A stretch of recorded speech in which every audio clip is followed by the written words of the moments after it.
L'aigle doit sa vue supérieure au très grand nombre de cellules en cône photosensibles présentes dans la rétine de ses yeux. Ces cellules recueillent la lumière et envoient l'information au cerveau. Le nombre de cellules en cône dans l'œil humain est, par contraste, bien inférieur à celui de l'aigle. La différence entre les deux est ce qui donne à l'aigle sa vue perçante. En l'utilisant, les aigles peuvent facilement repérer leur proie. Mais ce n'est pas l'aigle qui est derrière cette très bonne vue. C'est plutôt Dieu qui a conçu ce système parfait.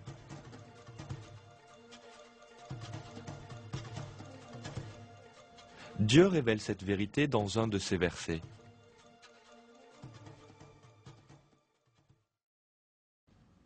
Il n'y a pas d'être vivant qu'il ne tienne par son toupet.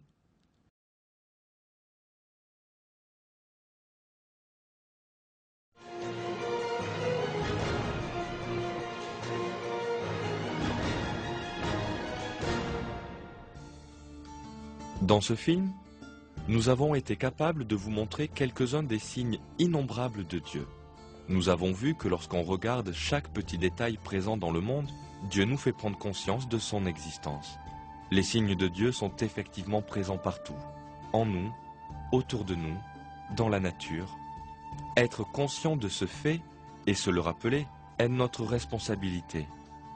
Dieu dit, c'est Dieu qui a créé 7 cieux et autant de terres. Entre eux, son commandement descend, afin que vous sachiez que Dieu est en vérité omnipotent, et que Dieu a embrassé toutes choses de son savoir.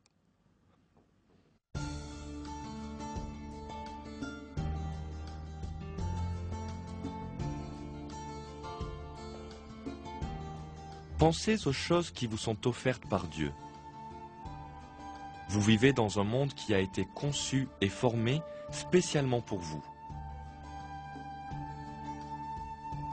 Vous n'avez rien fait pour apparaître dans ce monde ou pour concevoir son ordre merveilleux.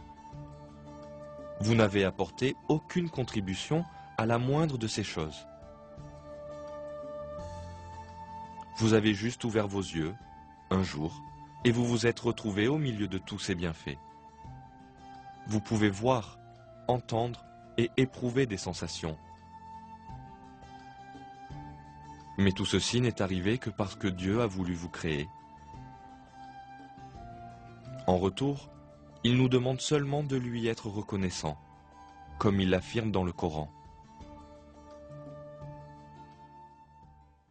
Et Dieu vous a fait sortir des ventres de vos mères, dénués de tout savoir, et vous a donné l'ouïe, les yeux et les cœurs, afin que vous soyez reconnaissants.